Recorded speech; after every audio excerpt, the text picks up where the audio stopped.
फर्ज रोजा कौन से हैं? दो हैं, रमजान का रोजा और कज़ाए रमजान। रमजान का रोजा फर्ज है, रमजान के रोजे छूट जाएं तो उनकी कज़ा करनी होती है। हाइजा खातून को भी कज़ा करनी होती है, नमाजें उन पर माफ है लेकिन रोजे तो उसने कज़ा करने हैं, तो ये कज़ा फर्ज है। वाजिब रोजा मन्नत का रोजा होता है। आप कहें अल्लाह की रजा के लिए मैं 3 रोजे रखूंगा, या मेरा बेटा पास हो गया तो अल्लाह तेरी रजा के लिए 2 रोजे रखूंगा, बेटा पास हो गया तो 2 रोजे इस पर वाजिब हो जाएंगे, ये मन्नत का रोजा कहलाता है।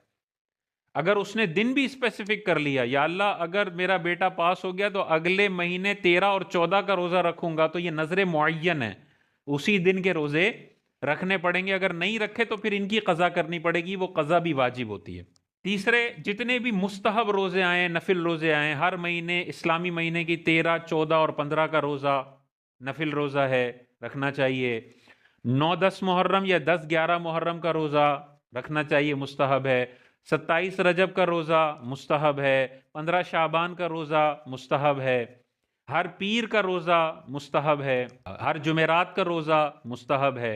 मकरूह तहरीमी 5 रोजे, पूरे साल के अंदर 5 रोजे हैं जो शरीयत ने नाजायज कर दिए हैं। वो कौन से हैं? ईद उल फितर का पहला रोजा, ईद उल फितर वाले दिन पहले दिन आप रोजा नहीं रख सकते। दूसरे दिन से आप शव्वाल के 6 रोजे जो नफिल रोजे हैं वो रख सकते हैं। एक साथ रखना चाहें एक साथ रख लें, पूरे शव्वाल के महीने में अलग अलग करके 6 रोजे पूरे कर लें तो भी फजीलत हासिल हो जाएगी। तो एक रोजा यहां का हो गया, और बाकी 4 रोजे हैं ईद उल अजहा के, 10, 11, 12 और 13। 10 जिलहिज्जा से लेके 13 जिलहिज्जा तक के रोजे, 4 रोजे मकरूह तहरीमी हैं, नहीं रखे जा सकते। तो 365 दिनों में से, या इस्लामी दिन जो भी बनते हैं, 355 बनते हैं, 356 बनते हैं, जो भी बनते हैं, उनमें ये 5 दिनों का रोजा हराम है, नाजायज है, नहीं रखा जा सकता। बाकी पूरे साल के रोजे आप रख सकते हैं। इनमें यह फर्ज है मन्नत के वाजिब में, बाकी सारे नफली रोजे हैं, आप रखना चाहें तो रख सकते हैं। अब जो बाजों का 27 रजब के रोजे को नाजायज कहता है, 15 शाबान के रोजे को नाजायज और बिदअत कहता है। अब ये देखें, अल्लाह के हलाल को हराम करने वाले फतवे हैं ये।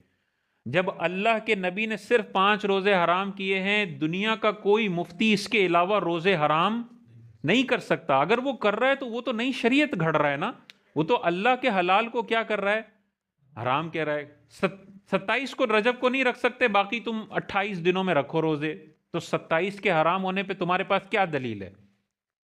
हमारे पास तो एक ज़ईफ हदीस है, शाह अब्दुल हक मुहद्दिस देलवी ने अपनी किताब में ये हदीस लिखी, शोबुल ईमान में ये हदीस मौजूद है कि 27 रजब वाले दिन जो है वो रोज़ा रखना चाहिए, इसकी फजीलत है।